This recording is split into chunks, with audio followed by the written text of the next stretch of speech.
బుద్ధనే నా టార్గెట్. కానీ దాని తర్వాత ఎప్పుడైతే నిన్ను చూశానో నా టార్గెట్ నువ్వయ్యావు.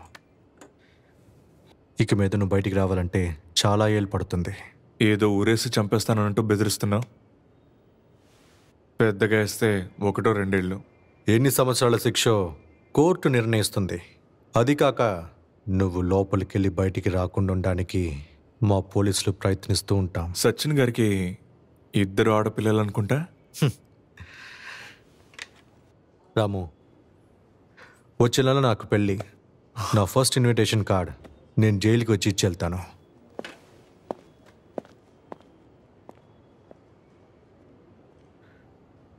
రాము, మనం ఎప్పుడు ఫ్రెండ్సేగా కదా? 1000 శత్రువులకి సమానమైన నీ స్నేహం నాకు చాలరా. కలుద్దాం.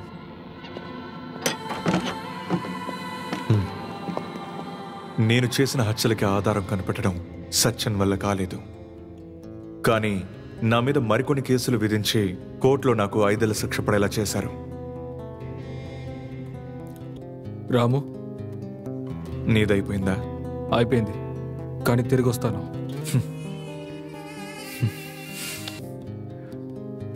మామా, ఈరోజు రిలీజ్ అయి వెళ్తున్నాను.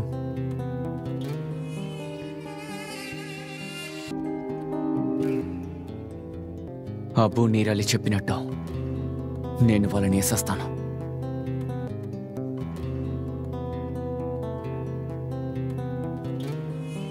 నా ఈ చిన్న వయసులోనే నా మనసు రాయిలా మారిపోయింది. 2 సంవత్సరాలు 2 యుగాల్లా గడిచాయి. అప్పుడే అనిపించింది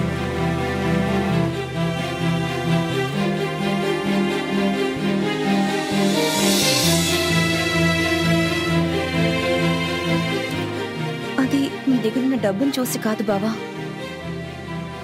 మీరు నన్ను నరకానికి పిలిచినా సరే నేను వస్తాను. అప్పుడు ఇప్పుడు ఎప్పుడు అమ్మాయికి డబ్బే ప్రేమికుడు, తండ్రికి తగ్గ కూతురు. నా కోసం ఎదురు చూడడానికి ఒక రాజ్యమో ఒక రానో లేదు. అవన్నీ నా చేతికందని దూరానికి వెళ్ళిపోయాయి.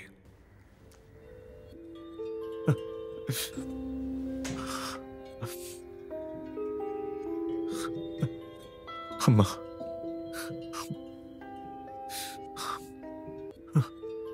నేను తెలియకుండా తప్పు చేశాను. ఇంకెప్పుడైనా ఇలా చేస్తావా? మగపిల్లలు ఏడవకూడదు నాన్నా. నువ్వు తప్పకుండా తిరిగి వస్తావు నా దగ్గరికి. సారీ అమ్మ, నేను తిట్టుండకూడదు. అమ్మ, నేను నీకున్నాను రా. నా కొడుకు ఎప్పుడు ఇలాంటివి చేయడు కదా? చేయవు కదా? సరే, ఎదురు చూస్తాను.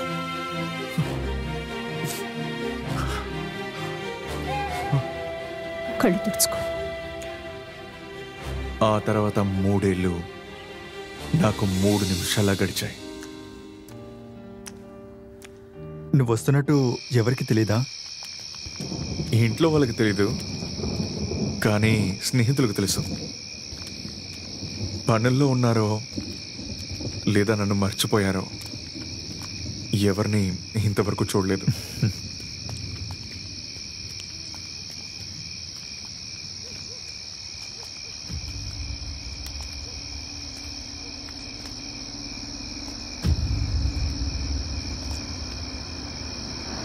ఇది నా సమస్య. నువ్వు వెళ్ళిపో. నేను ఇంటికి వెళ్ళాలి. ఎలాగైనా నేను ఇంటికి వెళ్తాను. రాము,